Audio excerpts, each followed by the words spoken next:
যদি বলো রঙিনের সমস্ত গল্প শুনতে সাবস্ক্রাইব করুন আমাদের ইউটিউব চ্যানেলে ও ফলো করুন আমাদের ফেসবুক পেজে। শুনতে থাকুন আজকের বিশেষ গল্প, একলা ঘর। পরিবর্তন তো জীবনের একটা নিয়ম, তাই না? জীবনের সাথে সাথে মানুষ অনেকটাই পরিবর্তন হয়ে যায়। এই পরিবর্তনের প্রসঙ্গে আমার কথাটা বললে মন্দ হবে না। আমার মতোই অনেক ছেলে মেয়ে আছে যাদের পরিস্থিতিটা ঠিক আজকের এই গল্পের মতোই। যদি তোমরা রিলেট করতে পারো তাহলে ভিডিওটা লাইক করো, আর তোমরাও সেই রকম বন্ধুদের সাথে ভিডিওটা শেয়ার করো। আমার তোমাকে নিয়ে অনেক স্বপ্ন ছিল, কিন্তু যাই হোক, আজ আমাদের বিচ্ছেদের অনেকগুলো বছর কেটে গেছে। আজ আমার এই একলা ঘরটাই আমার কাছে সব কিছু। এখন একা থাকতে শান্তি পাই। আমার এই একলা ঘরে ঘরটাকে অন্ধকার করে চুপ করে গান শুনতে শুনতে সিগারেট খেয়ে শান্তি পাই আমি।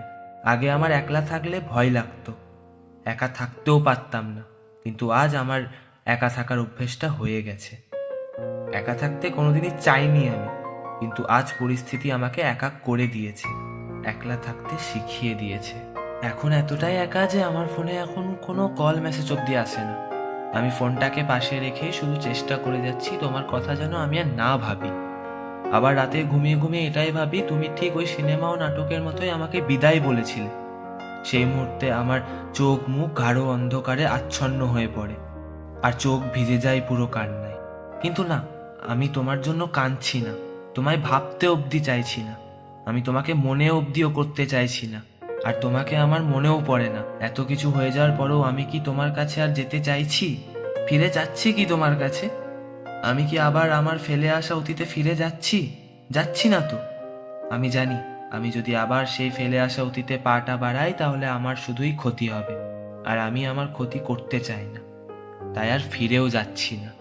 এখন তো এমনই একটা পরিস্থিতি হয়ে গেছে আমার, যে বন্ধুদের সাথেও বসে আড্ডা দেওয়ার সময় আমিও ওদের সাথে থেকেও একলা একলা থাকি। আমি সশরীরে ওদের সাথে থাকলেও মানসিকভাবে আমি একা একা ঘুরে বেড়াই। এই একা একা থেকেই আমি শুধু খুঁজে বেড়াই যে আমার জীবনের লক্ষ্যটা কি। বিচ্ছেদের এত বছর হয়ে গেল, আমার অবস্থাটা পাল্টাচ্ছেই না। বিচ্ছেদের তো এত বছর হয়ে গেল, এবার তো এই অবস্থাটার পাল্টে যাওয়াটা দরকার।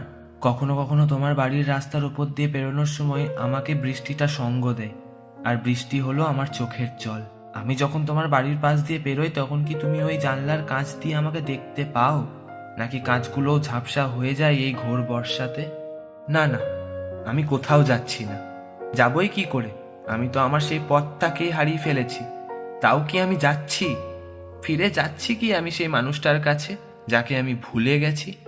না, আজ আর আমি কাঁদছি না, আজ আর আমি তোমায় ভাবছি না, আজ আমার তোমাকে মনে অবধি পড়ছে না। না না, কাঁদছি না, তোমায় ভাবছি না, মনে পড়ছে না তোমাকে। তবু যাচ্ছি কি, ফিরে যাচ্ছি কি সেই ফেলে আসা অতীতেই।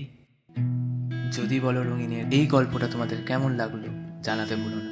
যদি গল্পটা ভালো লেগে থাকে একটা লাইক করে দিও। চ্যানেলে যদি নতুন হয়ে থাকো চ্যানেলটা সাবস্ক্রাইব করে দিও। আর যদি তোমরা ফেসবুক থেকে দেখছো তাহলে পেজটা ফলো করে দিতে পারো। তোমাদের একটা লাইক আমাকে অনেক মোটিভেট করবে এরপরে আরও নতুন নতুন গল্প আনতে তোমাদের জন্য। সবাই ভালো থাকবেন, শুভরাত্রি। দেখা হচ্ছে আবার অন্য একটা ভিডিওতে।